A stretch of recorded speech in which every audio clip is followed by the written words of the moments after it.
Le coût des prêts étudiants aux États-Unis. Mais qui ça intéresse ça? Vous allez me dire, qu'est-ce qu'on s'en fout que Joe Biden ait pardonné, entre guillemets, 10 000 $ de prêts étudiants à certaines conditions dans les dernières semaines? Pourquoi c'est important? C'est un fil en fait.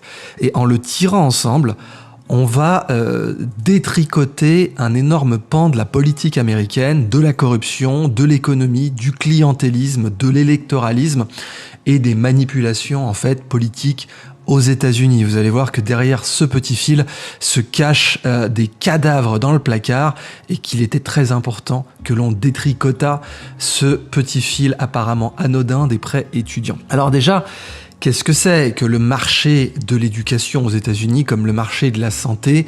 Ce sont deux abominations, je peux pas dire les choses autrement. Un pays qui a la monnaie de réserve mondiale et qui peut faire financer ses guerres gratuitement, comme l'avait rappelé le général de Gaulle déjà en son temps dans sa légendaire conférence de presse. Les États-Unis peuvent s'endetter gratuitement en remboursant tout du moins en partie leurs dettes en dollars et depuis la fin des accords de Bretton Woods en remboursant totalement leur dette en dollars.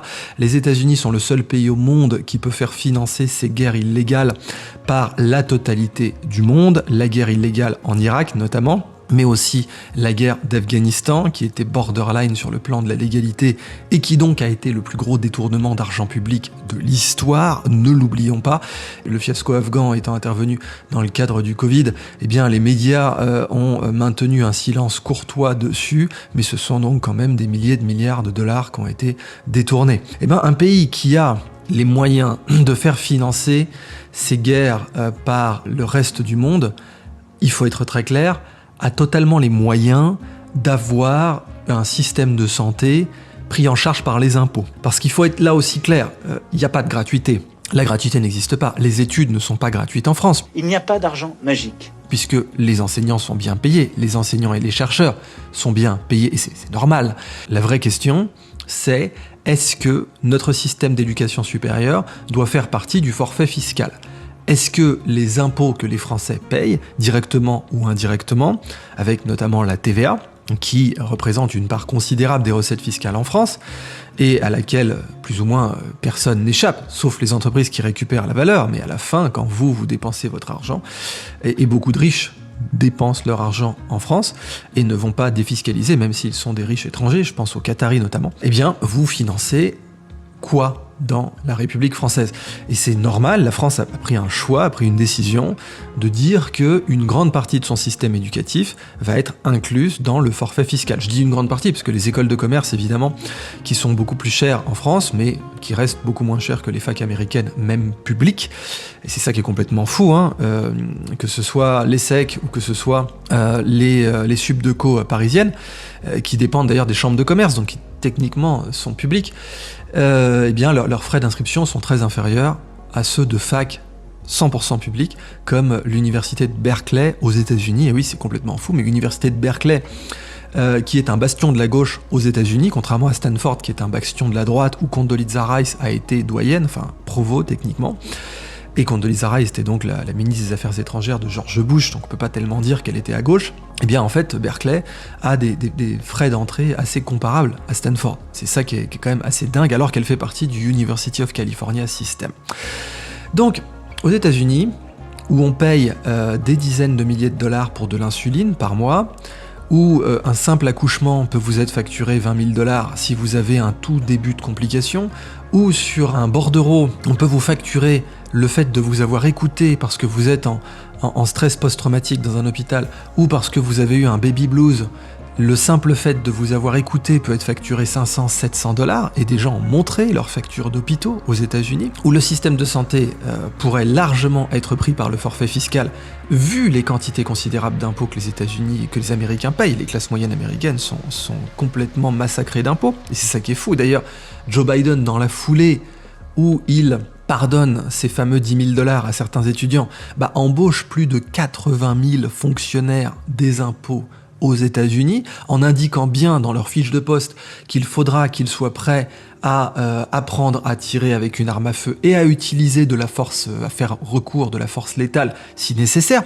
Donc dans le même moment où d'une main, pour des raisons purement électoralistes, soyons clairs. Biden pardonne $10 000 à une couche électorale qui aurait tendance à voter pour lui, ou en tout cas qui était indécise et qui se demandait s'il n'allait pas voter pour lui. Et bien de l'autre, Biden recrute 84 000 fonctionnaires des impôts disposés à faire usage de la force létale. Et le problème fondamental de la gratuité, entre guillemets, et donc pour être plus technique et plus rigoureux, de l'inclusion dans le forfait fiscal de l'éducation supérieure aux États-Unis, reste complètement ouvert, et c'est ça pourtant le vrai cadavre dans le placard du système économique et politique américain qui fait des esclaves de l'impôt. Vous savez, l'esclavage n'a pas été complètement aboli aux États-Unis. Il est légalement possible si vous êtes condamné à de la prison, et d'ailleurs l'infiniment courageux monsieur Pierucci l'a rappelé dans l'affaire Alstom, l'esclavage n'est pas illégal si vous avez été condamné en justice. Or, le système carcéral américain est aujourd'hui le plus gros opérateur d'esclaves au monde. Il n'y a pas d'usine d'industrie de l'esclavage plus grande que le système carcéral américain, où un détenu peut vous rapporter littéralement des dizaines, des centaines même de milliers de dollars par an en travail gratuit, en esclavage.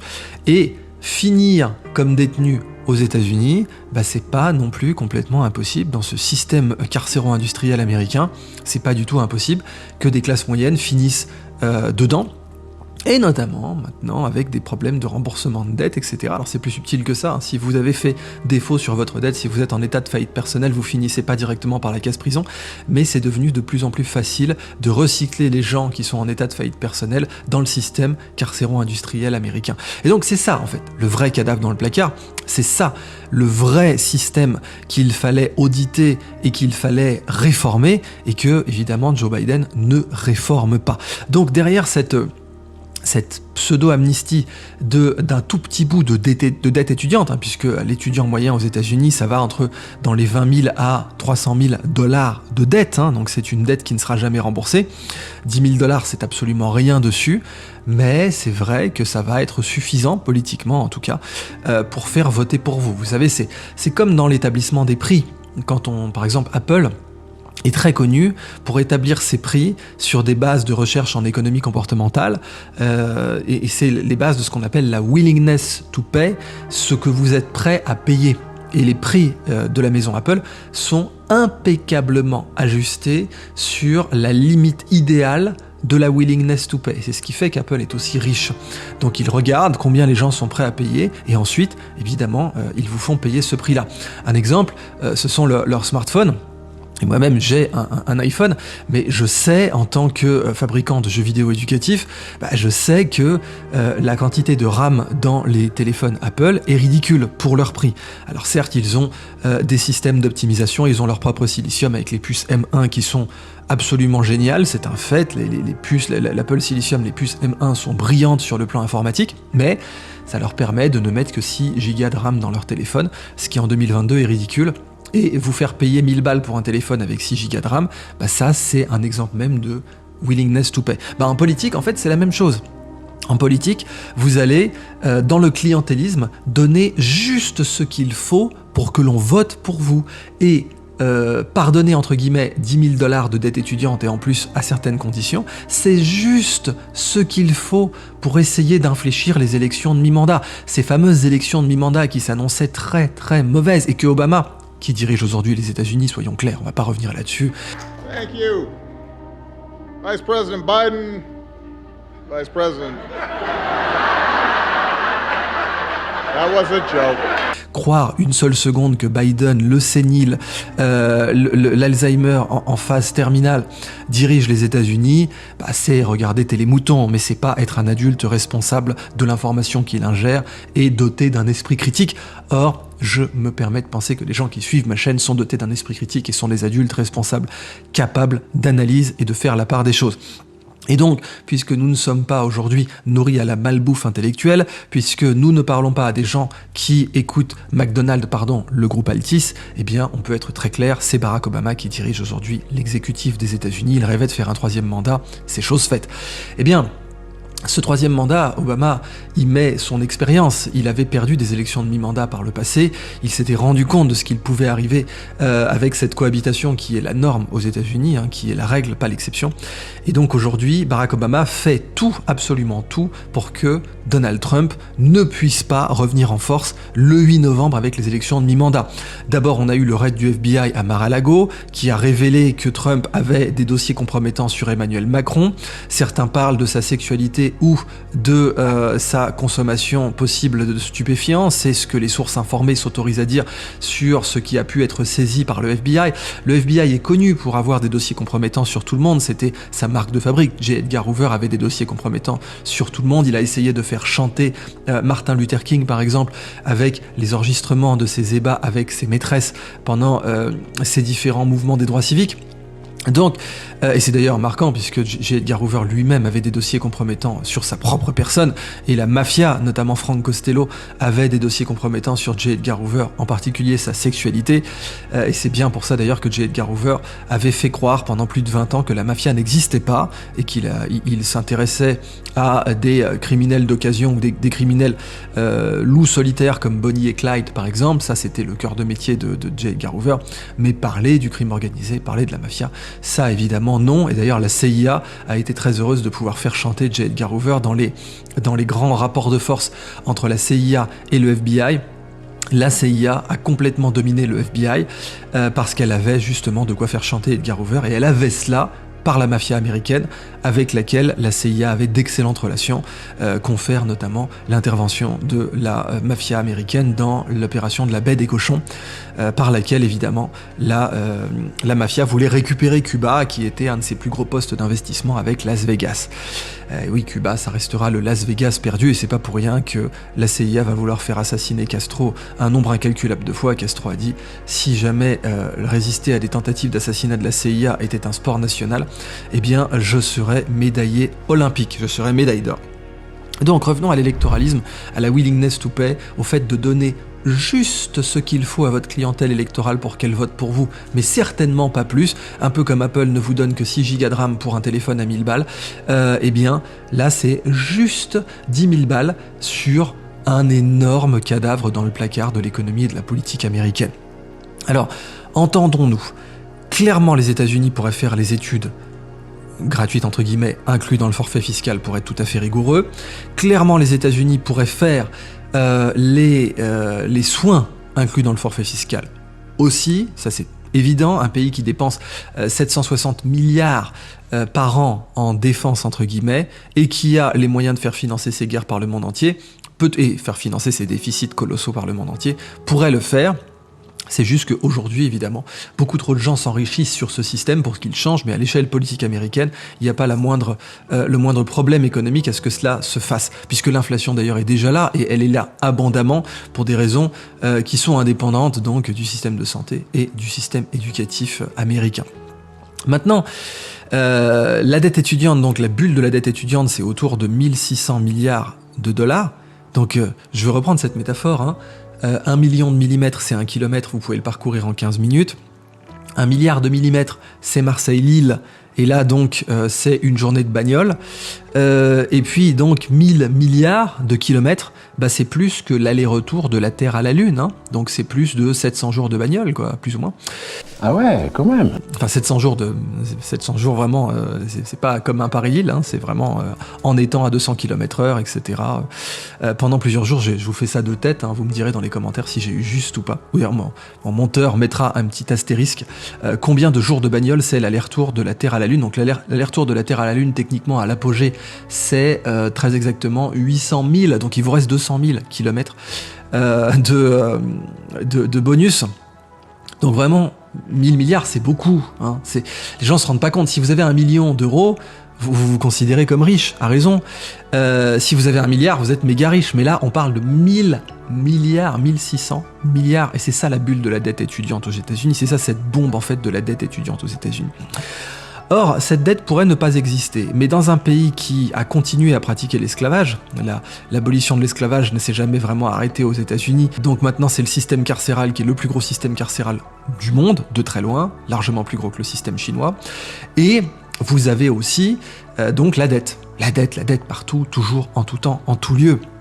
Et les étudiants, aujourd'hui, ont une dette qu'ils ne rembourseront jamais, des coûts de $300 000 avec des taux d'intérêt complètement insupportables. D'ailleurs, je vous ai dit dans le même moment où l'administration Biden, appelons-la comme ça, pardonnait $10 000 que le petit personnel s'amuse pour sa base électorale, et qu'elle faisait assigner Trump en justice. Aujourd'hui, Trump est poursuivi, et qu'elle faisait donc des perquisitions chez lui, alors que le fils Biden, qui lui est cracomane, cocaïnomane, accusé de proxénétisme, accusé de conflit d'intérêts, de corruption en Ukraine, n'a subi aucune investigation. Et je rappelle même d'ailleurs que c'était considéré comme une théorie du complot. Plusieurs médias ont confirmé ensuite, oui, nous ne voulions pas parler de Joe Biden, parce que ça aurait influencé les élections, vous comprenez bien, il faut bien parler des affaires de Trump, mais surtout pas celles de Joe Biden et de son fils. Et d'ailleurs, le FBI possède le carnet intime de la fille de Joe Biden, dans lequel elle parlerait des douches qu'elle prenait avec son père à un âge inapproprié. Et d'ailleurs, donc tout simplement, le fils de Joe Biden avait écrit dans son téléphone pour son père pédopite, tranquillement, pédopite, c'est comme ça qu'il appelait son papa. Eh bien, tout ça ne sort pas, et tout ça n'est pas une affaire. Par contre, le raid de Mar-a-Lago est une affaire. Eh bien, dans le même moment où l'administration Biden mobilise sa clientèle électorale, elle recrute 84 000 agents de l'IRS armés et, point important, elle augmente les taux d'intérêt. Et oui, c'est ça la beauté de la chose. Quand vous prenez un prêt étudiant aux États-Unis, votre taux est évidemment variable.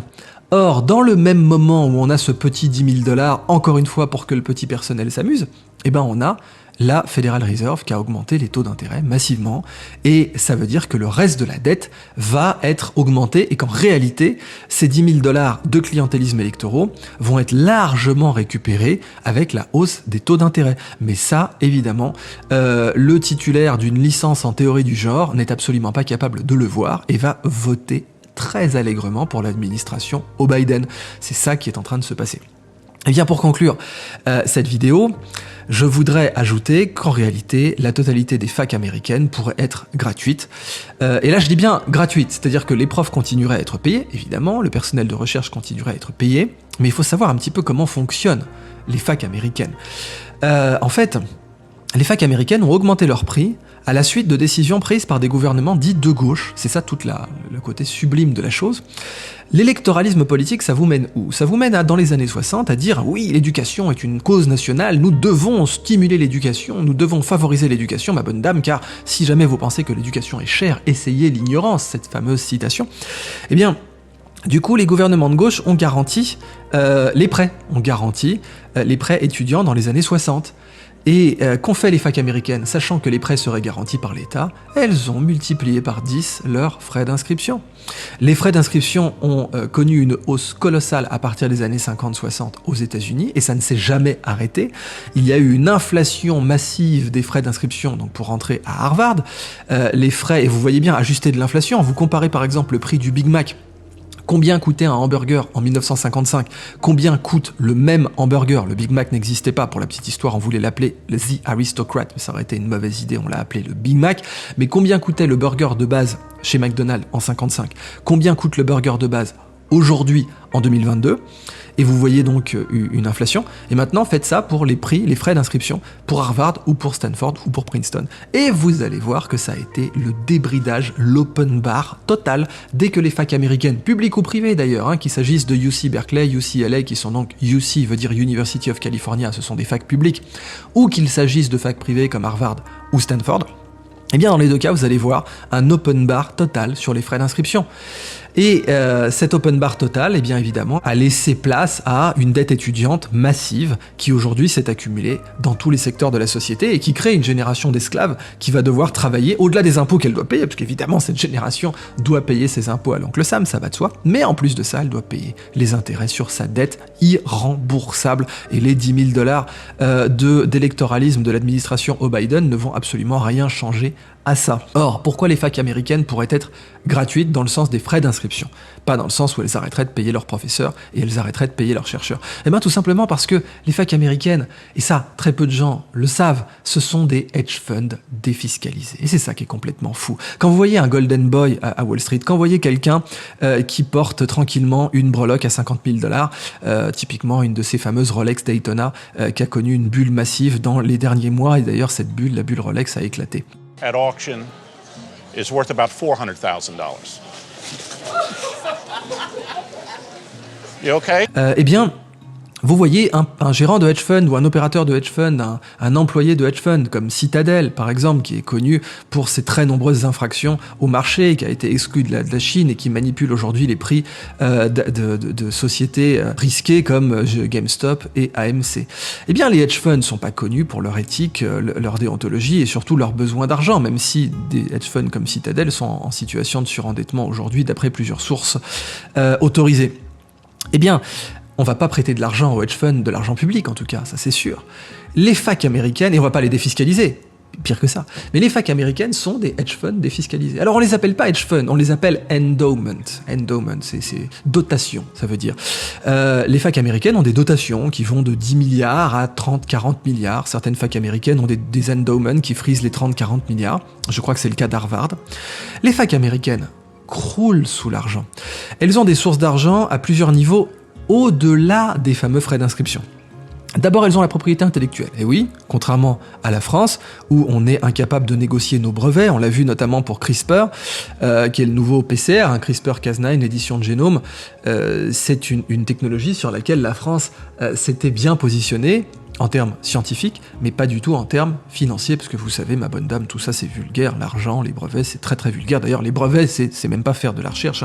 Interrogez certains chercheurs du CNRS, ils vous diront que si vous déposez des brevets, vous n'êtes pas un chercheur, tout simplement.